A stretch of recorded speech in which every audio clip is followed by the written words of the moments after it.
So at least 3 Central Texas programs who were winless going into last week picked up big wins, their first wins of the season.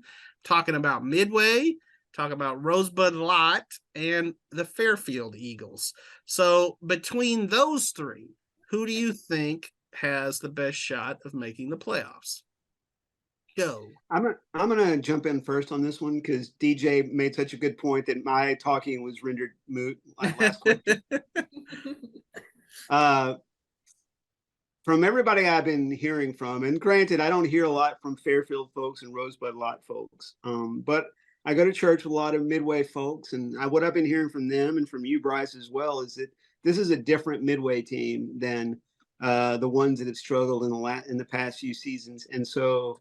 They had a tough non-district schedule. They got themselves ready. They were in games. It was a little bit troubling that they didn't finish games a little bit better. And that I think that's probably a confidence issue in some sense because they haven't been winning,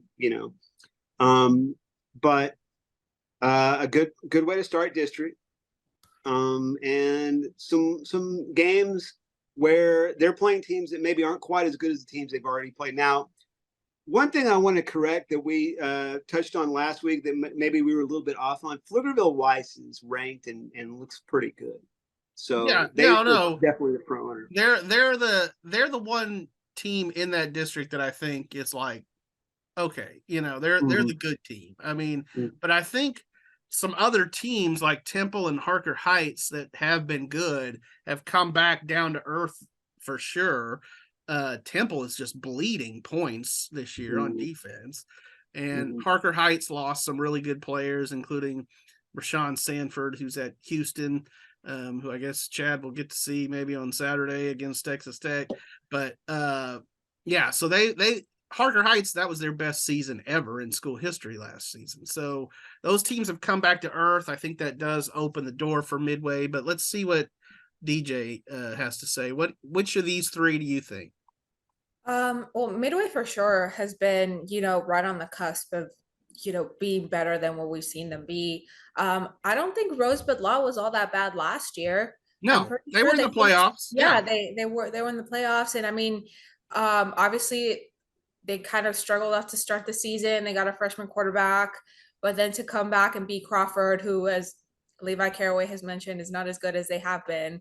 But still, is still a pretty big win because Crawford is still has been the top dog in that district for a very long time. And I mean, I think Fairfield is going to get it together.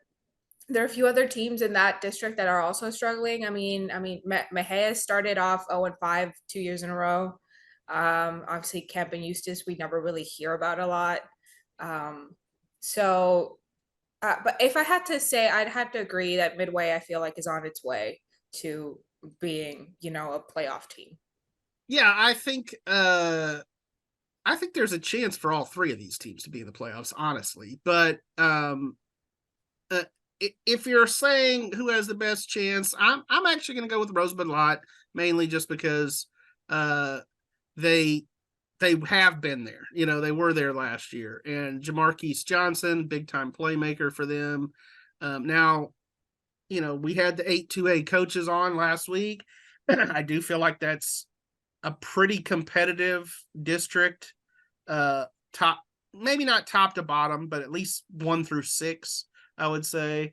I do feel like, Bosqueville, Bruceville, Eddy are kind of down a little bit, and so they're still trying to get things together. They play each other this week. Somebody's going to get a district win, but so I'll go with Rosebud-Lott, but I do strongly like Midway's chances to get in the playoffs, partially because I think that district is there for the taking. Now, Weiss is probably the favorite, but I think Midway can be in the mix.